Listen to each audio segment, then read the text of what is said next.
Back, investigators are trying to determine what caused a plane to crash into bushes just off the tarmac on Monday at the West End Airport on Grand Bahama. It happened around 2:30 p.m. shortly after takeoff, involving a 1941 DC-3 aircraft that was transporting freight from Grand Bahama to Fort Lauderdale. The aircraft was damaged, but the two pilots, who were the only people on board, suffered no injuries. Two men, ages 65 and 62 years old, have been hospitalized after a family dispute got violent and ended with one of the men being stabbed, the other assaulted with a blunt object. Police say the incident happened on Monday shortly after 10:30 p.m. in western New Providence. Officers say the 62-year-old victim is currently listed in serious condition, while the 65-year-old was also receiving medical attention at last report.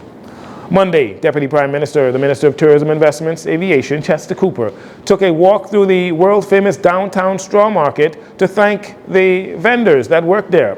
Mr. Cooper said he has spoken with many of those vendors, personally doing so. He shared what those conversations revealed, including a number of concerns. So, they've talked about it being warm on the inside, the need for some, cleaning and painting and, generally sprucing up the market.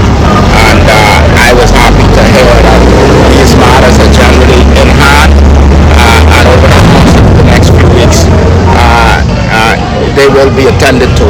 And there's some concern as to how that will be done, when that will be done, whether it will be done smoothly along with their operations and them not losing any income whilst it's being done. Those are natural concerns, and I think between ourselves and the Ministry of Works and the board, will determine what's the best approach to get it done. They are earning these days has fallen off greatly. Mr. Cooper took time out to explain how the vendors' concerns will be handled by the government. So I wanted to firstly thank the vendors for being good ambassadors for the country, and I've met many of them personally, and I was pleased to hear the length of time they've been in the market and that they've made generally a good living. Many have been able to send their children to college, etc., and have them come back to make contributions to our country.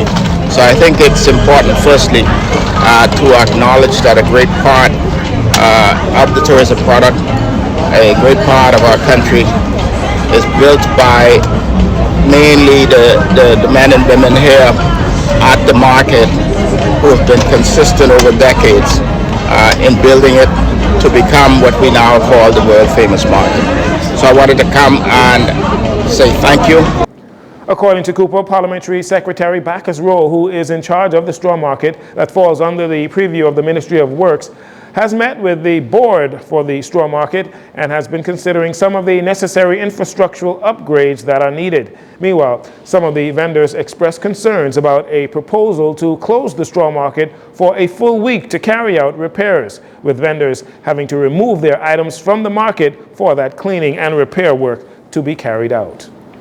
And finally, Mrs. Anne Marie Davis of the Office of the Spouse of the Prime Minister attended the recent Senate President's Dinner on the occasion of the 47th Regional Conference of the Commonwealth Parliamentary Association for the Caribbean, for the Americas, and for the Atlantic region as well. At this event, hosted by current Senate President Lachelle Adderley, former Senate President Sharon Wilson, KC, was honored for her outstanding contribution to the Senate of the Commonwealth of the Bahamas. The CPA's regional conference was conducted from September 5th to the 13th at the British Colonial Hilton. Photos here by Anthon Thompson of Bahamas Information Services. That'll do it for your JCN Evening News. Once again, I'm Jarino Saunders. It's a pleasure to have you join us. This segment of the news has been brought to you by Sun Oil Limited.